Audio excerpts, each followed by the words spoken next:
Welcome to Cartoonist Kayfabe. My name is Jim Rugg. I'm Ed Piscor. What do you have going on, Ed? Man, I'm serializing my Red Room comic. Patreon.com/Ed Piscor. $3 get you the archive, and every Tuesday I slide out new strips to my outlaw, splatterpunk, gory, violent, bloody comic. An example would be this little scene that I drew recently, man, where a person is getting their fingernails ripped off on a webcam while people are pledging Bitcoin money in the webcam stream to make that nasty shit happen. Man, we talk a lot about outlaw comics and a lot about like 80s black and white boom comics, and I feel like this is the apex of both of those worlds. Very much inspired by Faust in terms of subject matter and shock value or whatever, gore factor, but also other stuff like James O'Barr's Crow, and frankly, even Eastman and Laird's kind of rough aesthetic with duotone in the Black and White Mirage Studios Turtles comics. Well done. Way to bring that back on point. Before we dive into these, I want to give a shout out to Octobrion in 1976, my Blacklight comic book. The Kickstarter is over, but now you can pre-order it through the Kickstarter page or through your local comic shop. So that is moving forward at a rapid pace. I sent all of my files to the printer this past week. And man, I couldn't be more excited to see this thing come back. So hop on the pre-orders for that right now, Octobrion in 1976. So what do we got right here, man? All right, Ed. This is something I had been looking for a while. This is the Teenage Mutant Ninja Turtles 2, The Secret of the Ooze movie adaptations. There are two versions.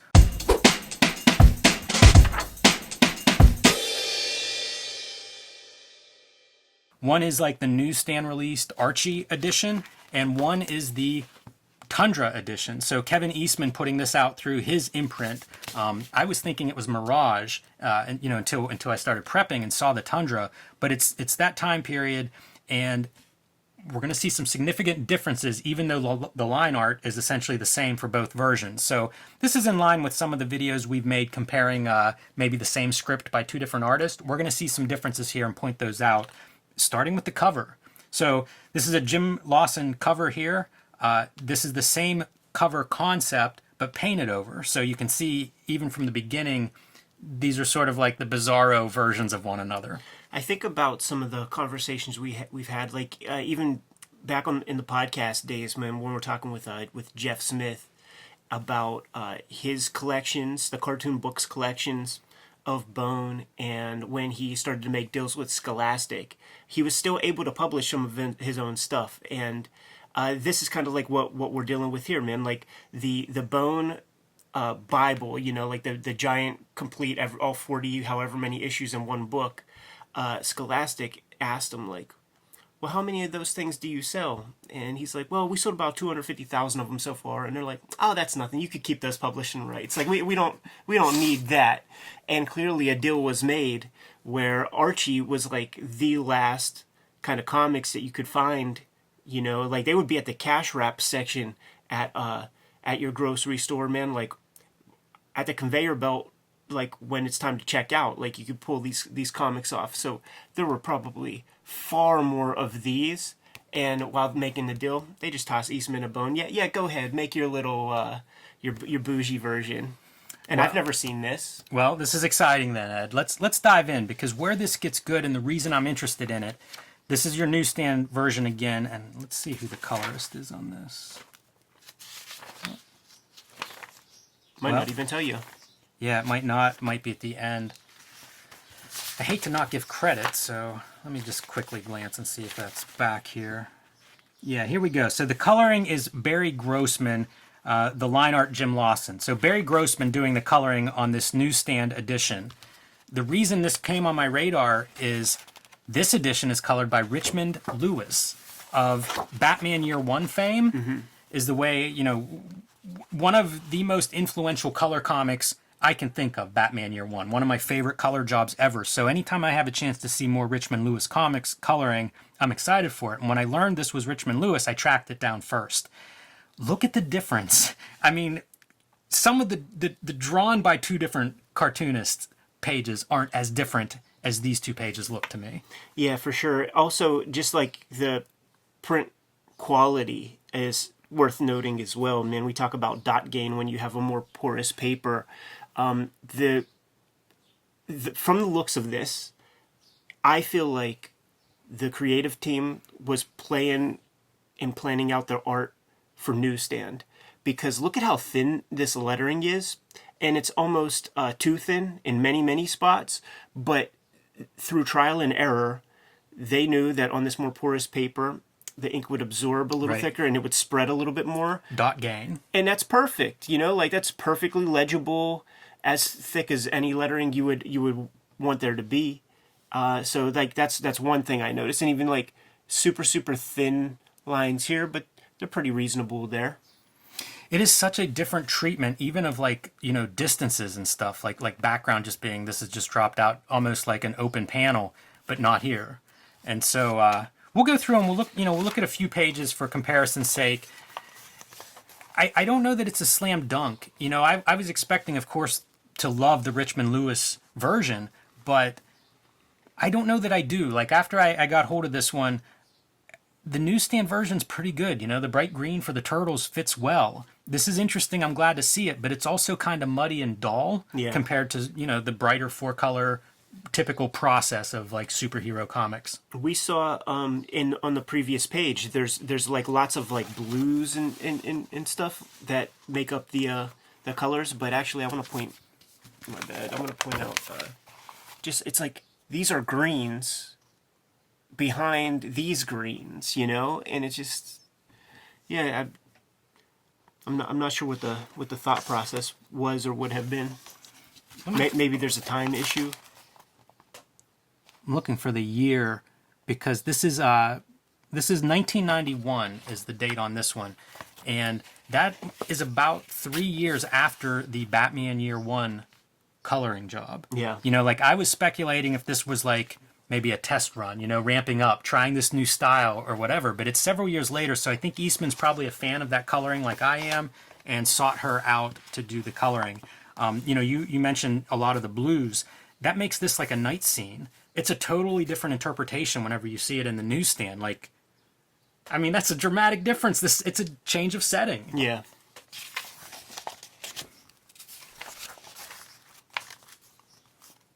Example of your fight scene, kind of a generic, not too much happening. Same here, it's your CMY background just alternating.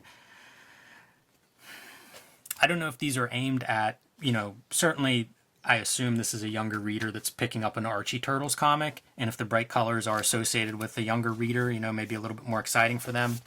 I don't know. That's the Archie way, like they've been doing things that way for 45 years at that point. Well, why change anything? And also, these Turtles comics, they were huge on the newsstand and sold incredibly well. So like there was no incentive. Plus, it's the cartoon is out. Like I think I would probably gravitate toward this. I would have this as a curiosity and just be like, that's so weird looking, because frankly that was my first feelings about Dark Knight Returns. Yes. Like, oh, this is a legendary comic, but I think I see color pencil coloring this one part. Like, what is that?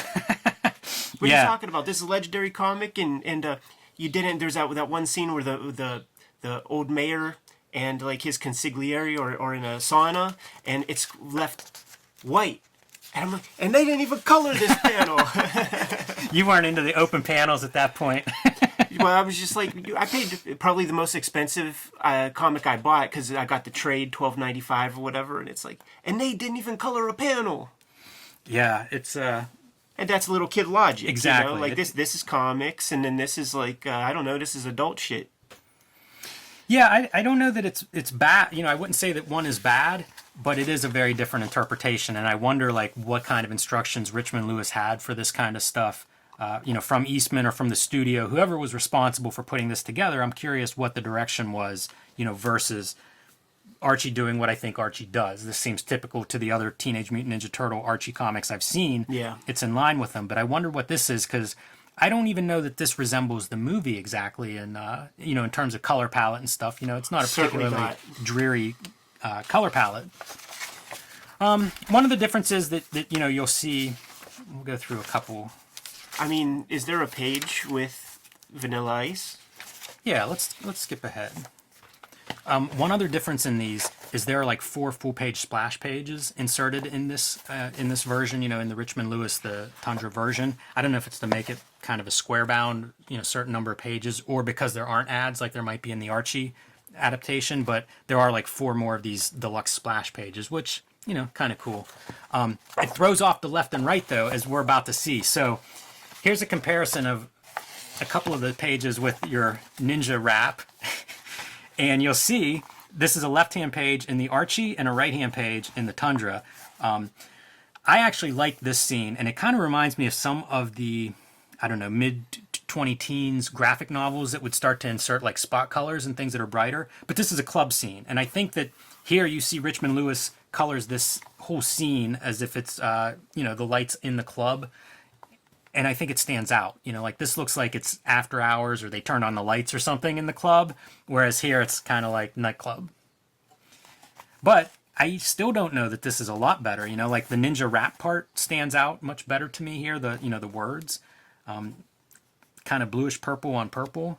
The color palette reminds me of some of the weird stuff that Chester Brown would try to do with like the covers for Yummy Furs. Like I don't know which issues I'm specifically thinking of, but he would marry these like poppy like reds and purples. Another dramatic difference, comparison between those 2 pages.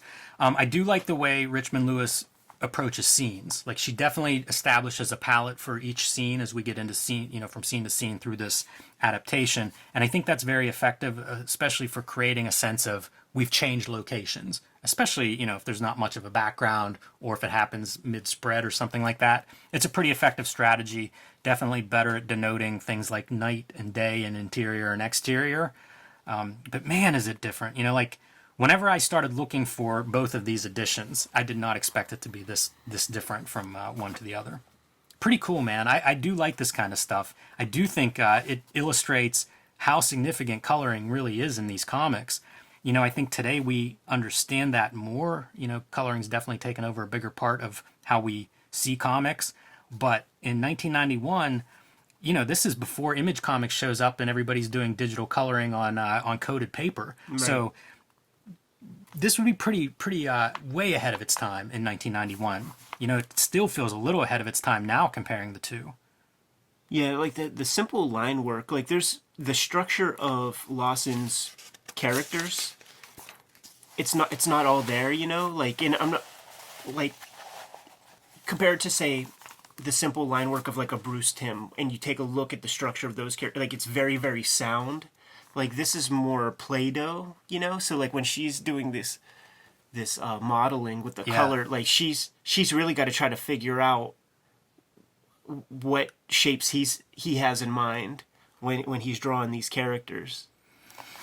Some of this stuff I find beautiful, like just the purple and the red. I don't know if that's a better panel. I don't know if it's more clear, but just in terms of like that purple red to me works really well. The light blue and purple work really well. But things to think about, and if you're coloring your own work, even if you're working with a colorist, but you're kind of, working closely together collaboratively, these are things that, you have to go through this process of making these choices. So I love seeing somebody of Richmond Lewis's caliber, getting to see like some of that, I don't know about thought process, but choices certainly that she's making as she puts these pages together. And I do like the nightclub scene. I think is some of my favorite coloring of hers in this adaptation. And this is another example of one of the like added splash pages. And again, I think it has to be just for pagination that they put these things in because, that's your next page in the Archie version.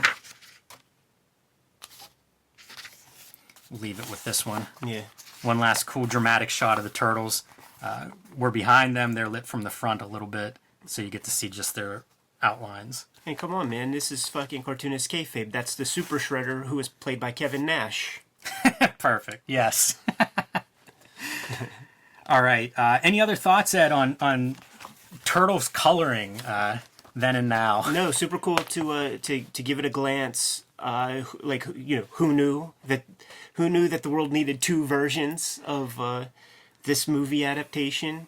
Obviously, this one was probably more of a hit in the comic shops. And who Right. knows, like the Archie comics were dismissed. Like I can't think of really being in comic shops and seeing much Archie comics. They sort of put those away, and sort of knowing that that audience for that is probably cannibalized mostly by supermarket, moms who are buying that stuff. So you don't need to have those necessarily on tap, at least back in these days, man, at the comic store. So cool to see both versions, man. I love these kinds of oddities. I feel like comics history is full of this kind of stuff. These little, I don't know, variations, little weird experiments and things.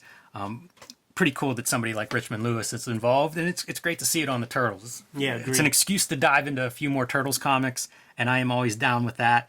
And it actually kind of whets my appetite to look for more of these Archie Turtles comics, because I do like what I see in this one. There are good ones, like after we did the Steve Bissett shoot-in review, there was a comic or two, maybe it's like a source book. You remember the source books of the 90s with, dozen Steve Bissett drawings of like the characters were like from like, season 6 of the toys, like Mondo Gecko and shit, drawn by Steve Bissett.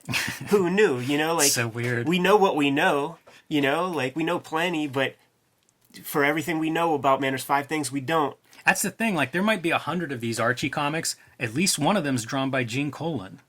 So, like, it's a piece of comics history that I know next to nothing about. Speaking of knowing what we don't know, but something I wouldn't mind giving a closer look for. But you mentioned kids buying these things up. The result of that is they don't survive. You don't see a lot of these, in the back issue bins. I rarely see Archie Turtles. Dude, when these things were coming out and you would go to the Rite Aid or, the 7-Eleven to pick them up, because they were thumbed through so much, it would be this exact quality. Yes, like I know on what the you spinner mean. rack, man. Like this might be pristine compared to like when the person bought it, because kids, it's 4-year-olds picking up shit, oh, turtles, and just leaving them all dog-eared and fucked up. It's so true.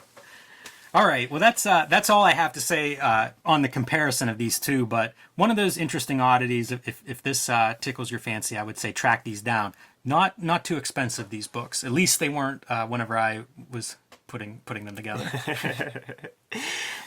Quick before we get out of here, man, patreon.com/edpiscore. You'll be able to read the Red Room strips. A few pages go up every Tuesday, and then throughout the week I scatter little other behind-the-scenes pieces. You can find Octobrion, a 1976 blacklight comic book, is available now for pre-order through the Kickstarter page or through your local comic shop. So let them know it's coming out. Yes, and in order to get some of the comics that we talk about cheaply, you need to subscribe to the channel and hit the bell so that we can notify you when the videos are available to kind of mitigate against that kayfabe effect whenever our viewers start to buy up all the cheap copies of, say, Dragon Chang or the TMNT Secret of the Ooze adaptation off of eBay. Hit that bell and we'll be able to deliver those videos to you through your email or whatever. You can subscribe to the Cartoonist Kayfabe e-newsletter at the links below the video to keep up with literally everything we're doing. And you can pick up Cartoonist Kayfabe merch and t-shirts at the links below this video. I need to take another look at this interpretation of the Vanilla Ice on that stage, man, and compare it with his movie Persona in that flick of same, man. Give him the marching orders, dude. Read more comics.